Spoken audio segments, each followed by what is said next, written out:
Pernah nggak sih kamu makan burger, mie ayam, atau kentang goreng, tapi tetap ngerasa ada yang kurang? Kayak perut tuh belum sepenuhnya terisi. Nah, kalau kamu ngalamin ini, selamat!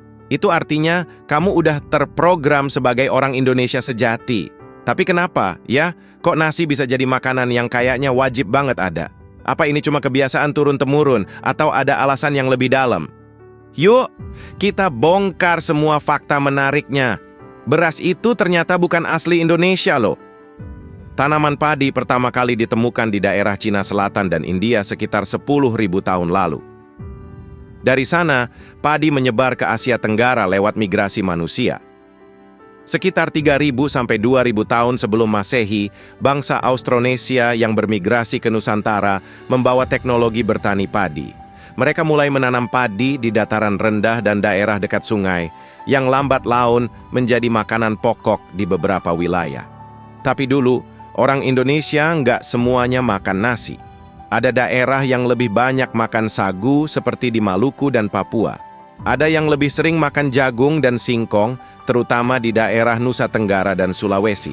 Beras baru benar-benar jadi makanan utama di banyak tempat setelah masuknya pengaruh kerajaan-kerajaan besar. Mulai zaman kerajaan Hindu-Buddha, beras naik kelas jadi simbol kemakmuran.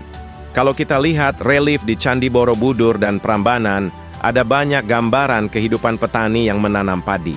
Di era Majapahit, beras bukan cuma makanan tapi juga alat politik. Raja-raja sering memberikan beras sebagai upeti ke kerajaan lain. Bahkan, beras dianggap sebagai bagian dari kekayaan negara. Beras juga punya nilai spiritual.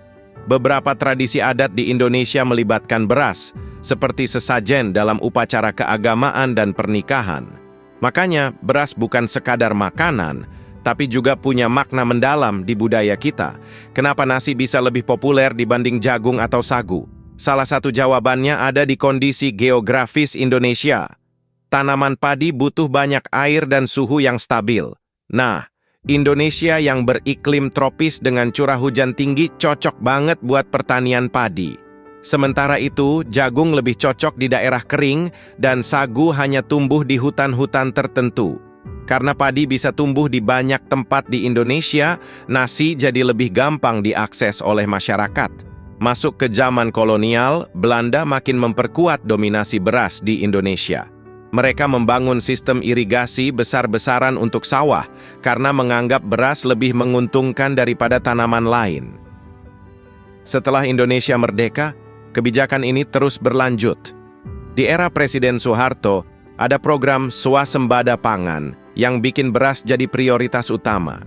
Pemerintah mendorong petani untuk menanam padi lebih banyak, membangun lumbung padi, bahkan mengkampanyekan bahwa makan yang benar itu harus pakai nasi. Akibatnya, makanan pokok lain seperti singkong, ubi, dan jagung mulai tersingkir. Generasi muda pun tumbuh dengan mindset bahwa kalau belum makan nasi, rasanya belum makan. Pernah dengar istilah belum makan kalau belum makan nasi? Ini bukan sekadar ucapan, tapi ada alasan ilmiahnya. Nasi putih mengandung karbohidrat sederhana yang cepat dicerna tubuh dan diubah jadi energi. Begitu kita makan nasi, kadar gula darah naik dengan cepat, bikin kita merasa kenyang dalam waktu singkat. Tapi, karena cepat diproses, rasa lapar juga datang lebih cepat dibanding kalau kita makan karbohidrat kompleks seperti ubi atau gandum. Selain itu, dari kecil kita udah terbiasa makan nasi 3 kali sehari. Otak kita pun udah terprogram untuk mengasosiasikan rasa kenyang dengan nasi. Makanya, kalau makan sesuatu tanpa nasi, rasanya kurang puas. Coba deh pikirkan makanan khas Indonesia. Rendang, opor ayam, sambal terasi, pecel lele, semuanya enaknya dimakan pakai nasi. Bahkan, banyak makanan kita yang dirancang buat dimakan sama nasi. Bayangin makan rendang tanpa nasi, pasti rasanya ada yang kurang.